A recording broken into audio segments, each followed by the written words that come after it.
এই যে এখন এখন এই জন্য শিশু কি করবে, গিলে ফেলবে। তখন খেলনার প্রলোভন দিয়ে কেন এগুলো বিক্রি করবে? হ্যাঁ, কোম্পানির মালিকের ছেলে মেয়ে এগুলো খায়, আমি হলফ করে বলতে পারি খায় না। কেন খায় না? কারণ জানে এগুলোতে কি দেয়। এগুলো গরিব মেহনতি মানুষকে মারার জন্য। হ্যাঁ, গরিবের সন্তান কেন এদেশের সংসদে যাবে? গরিবের সন্তান কেন সচিব হবে? গরিবের সন্তান কেন দুদকের চেয়ারম্যান হবে? গরিব শুধু ভোট দিয়ে যাবে। আর ভোট দিয়ে দেয়া গণতন্ত্র আর সংবিধান দেয়া দেয়া চুরি চামারি সব চলবে। আমরা এবার দেখি এই যে, হ্যাঁ এই যে কি কি দিচ্ছে আপনি দেখি। এই যে ছোট একটা খেলনা টাইপের গাড়ি দিচ্ছে, দেখেন। এটা কিন্তু যে কোনো সময় ছোট শিশু হয়তো বুঝবে না, মনে করবে এটাও খাবারের জন্য।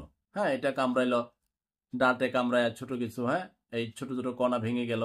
হ্যাঁ, এগুলো কিন্তু শিশুর জন্য বিপদ হবে। আমরা আরো দেখি, এই যে আরেকটা দিচ্ছে।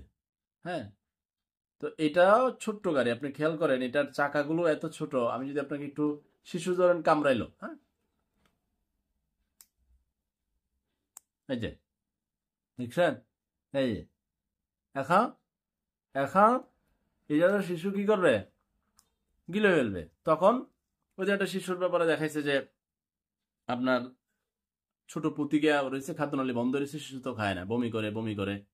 এখন এগুলো তো ভেঙে চলে যাবে মুখের ভিতরে। এত ছোট গাড়ি দিয়া দিছে বাচ্চাদেরকে খেলনার প্রলোভন। আচ্ছা, এরপরে কি দিছে আমরা দেখি। এটা একটা প্যাকেট দিচ্ছে। হ্যাঁ, এই প্যাকেটের ভিতরে আমরা কি দিচ্ছি একটু দেখার চেষ্টা করি। শিশু কি করবে, এগুলো ছিঁড়বে।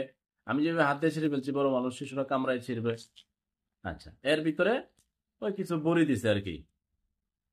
বকরি লেদা আছে না, লেদা টাইপের কিছু বড়ি টড়ি দিচ্ছে।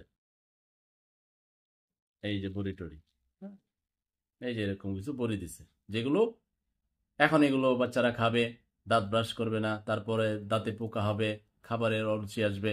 এই চকোবিন, এখন চকোবিন ডাইরেক্ট হয়তো বাচ্চারা কিনতে চাইবে না।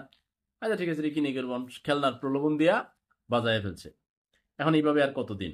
আগে পরে অনেক সরকার শিশুদের যত্নের ব্যাপারে কোনো চিন্তা নাই। তো শিশু যদি ডেভেলপ না হয় মানসিকভাবে, শারীরিকভাবে, স্বাস্থ্যসম্মতভাবে, তাহলে পরের বাংলাদেশ কে নেতৃত্ব দিবে? চোর নেতৃত্ব দিবে? লম্পটকারী, খপ্পরবাজ?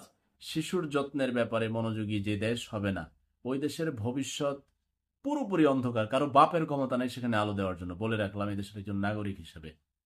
আর ভালো মানুষের দেশ, সৎ মানুষের দেশ, বিবেকবানের দেশ মনে হয় বাংলাদেশ না। ওরা দেশের বাইরে থাকতে হবে। আর চুট ছাপ্পড় যা আছে মনে থাকতে হবে। আর আমরা এখনো আছি, আমাদের তো, আমরা গরিব, যেতে পারতেছি না।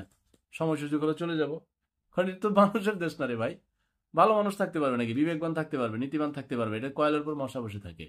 আর শিশুর যত্ন নেওয়ার চেষ্টা করেন। আর এই বর্তমান এই সরকার পারলে করেন আর কি, না পারলে তো আমার কি করার আছে। আল্লাহ হাফেজ।